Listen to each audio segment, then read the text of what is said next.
मोदी जी ने इन 11 वर्षों में विशेष रूप से भारत का मान सम्मान लौटाया है और हर तरह से प्रगति के मार्ग पर बहुत तेज़ी से अग्रसर किया है। चाहे वो आर्थिक स्थिति हो, चाहे हमारा डिफेंस का महकमा हो, या फिर महिलाओं से संबंधित कोई बात हो, या किसानों संबंधित हो, या फिर युवाओं से और किसानों संबंधित हो। आज किसान पहले के मुकाबले में लगातार समृद्ध हो रहा है। उसको उसकी फसलों का जो उम्मीद करता था मूल्य, उससे ज़्यादा मिल रहा है। तभी सरकारी ख़रीद कम हुई है और जो किसान को उद्देश्य होता है एमएसपी जारी करने का, उद्देश्य ये होता है कि किसानों को उसका लाभकारी मूल्य मिले और बाज़ार में मूल्य अधिक है। और उसकी वजह यह है कि मंडियों को एक दूसरी जगह जाने के फ्री कर दिया है। कोई रिस्ट्रिक्शन नहीं है अब कि भाई यहाँ का माल पैदा हुआ, आदमी कहीं बेच सकता है। तो ये मोदी जी की नीतियों की वजह से हुआ। और आज 11 करोड़ लोगों को किसान सम्मान निधि के माध्यम से बड़े पैमाने पर किसान सम्मान निधि मिली है। लगभग 3,70,000 करोड़ रुपए की किसान सम्मान निधि 11 करोड़ लोगों को मिली है।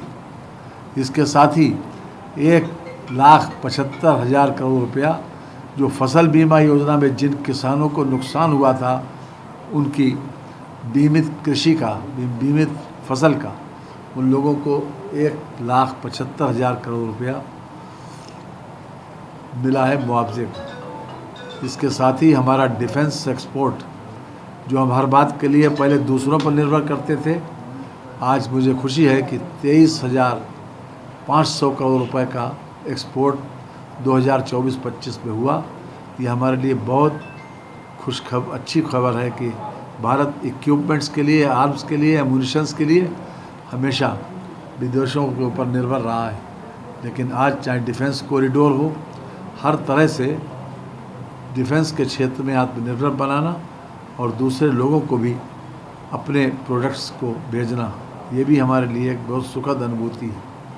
जहाँ तक यूथ का सवाल है, हर तरह से यूथ को आगे बढ़ाने में, चाहे वो नई शिक्षा नीति के माध्यम से हो, चाहे नए आईआईटी और आईआईएम खोलने के माध्यम से हो, और चाहे प्रधानमंत्री फेलोशिप के माध्यम से उनको आगे बढ़ाया जा रहा है।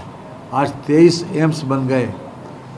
इसके साथ ही हर तरह से युवाओं को आगे बढ़ाने के लिए जो नई शिक्षा नीति आई, उसमें लोगों के मस्तिष्क का, मन का, अप्रोच का विकास, ताकि वो हर समस्या का समाधान कर सकें। जिस प्रकार की शिक्षा नीति डॉक्टर राधाकृष्णन जी चाहते थे, उस प्रकार की शिक्षा नीति आज मोदी जी विशेष रूप से लाए हैं लोगों की अप्रोच विकसित करने के लिए। इसके साथ ही एमएसएमई को बहुत बड़ा बढ़ावा दिया और उसी की वजह से आज हमारा एक्सपोर्ट बढ़ा है। आज हमारा विदेशी मुद्रा भंडार बढ़ा है और ख़ास तौर से जो हमारा राष्ट्रीय स्वाभिमान के प्रतीक थे, चाहे वो वाराणसी का विश्वनाथ कॉरिडोर हो, या फिर अयोध्या का राम मंदिर हो, या फिर कश्मीर की धारा 370 हो, जब जब संकल्प पत्र में जो कुछ भी मोदी जी ने कहा, या भारतीय जनता पार्टी ने या एनडीए ने जो कुछ भी कहा, उसको अक्षरशः पूरा किया। इसीलिए मोदी जी के ऊपर लोगों का विश्वास बढ़ा है और इसीलिए तीसरी बार वो प्रधानमंत्री बने हैं। और आज मैं समझता हूँ कि वो हमारे लिए एक रोल मॉडल हैं। पूरे देश और दुनिया के सामने भारत का मान सम्मान बढ़ा। आज का जो भारत है वो हर तरह से सक्षम हो रहा है। अब इसके पहले जब जब पाकिस्तान की तरफ से या कोई न कोई हमला करने की कोशिश की गई, तो हमेशा कांग्रेस के पीरियड में केवल शोक संदेश जारी करके, केवल उसका विरोध प्रदर्शित करके ही इतिश्री कर लिया जाता था। लेकिन चाहे उरी का हमला हो, चाहे पुलवामा का हमला हो, आज मोदी जी के नेतृत्व में हर हमले का, चाहे वो स्ट्राइक के माध्यम से, सर्जिकल स्ट्राइक के माध्यम से, तथा मिसाइल के माध्यम से उनके आतंकवादी अड्डों को ध्वस्त करना, सैकड़ों आतंकवादियों को मरवाना, और ख़ास तौर से हिंदुस्तान का जो उन्होंने मान सम्मान बढ़ाया है ऑपरेशन सिंदूर के माध्यम से।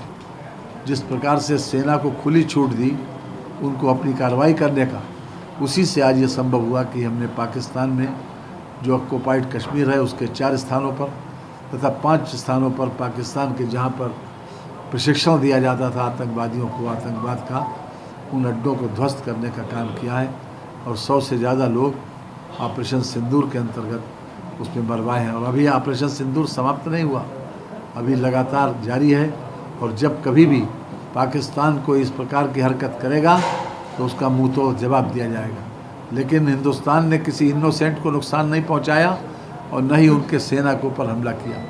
लेकिन आज अपना मान सम्मान बढ़ाने के लिए और ख़ास तौर से हिंदुस्तान के आम आदमी का गौरव बढ़ाने के लिए ये किया है और आगे भी ये ऑपरेशन सिंदूर जारी रहेगा।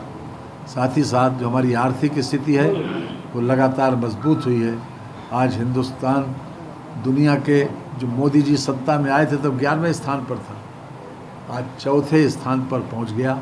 अब हमसे अमेरिका, चाइना और जर्मनी, ये 3 कंट्री भारत से आगे हैं। आज हम $4.187 ट्रिलियन के इकोनॉमी के साथ फिर से एक बार जापान और इंग्लैंड को पीछे करके 4थे नंबर पर पहुंच गए। आज हिंदुस्तान की पर कैपिटा इनकम बढ़ी है, हमारी विकास की दर जो है उसमें भी इजाफा हुआ है और हर तरह से हमारी बहुत तेज़ आर्थिक गतिविधियां चल रही हैं। आज भारत सबसे तेज़ आर्थिक गतिविधियों का चलने वाला एक ऐसा देश है कि जिसने दुनिया के सामने कई मामलों में उदाहरण प्रस्तुत किया है। आज हम 34 किलोमीटर राष्ट्रीय राजमार्ग प्रतिदिन बना रहे हैं, ऐसा हिंदुस्तान में कभी नहीं हुआ। हर तरह से भारत मोदी जी के नेतृत्व में आगे बढ़ रहा है और 2047 तक जो उन्होंने आत्मनिर्भरता का नारा दिया है, हम लोग सब उनके साथ हैं, उनके इस उद्देश्य के साथ हैं। और इसीलिए आज लोग कहने के लिए उनकी ज़बान पर है कि मोदी है तो मुमकिन है। हर असंभव काम को उन्होंने संभव बनाया है और देश को लगातार आगे बढ़ाया है।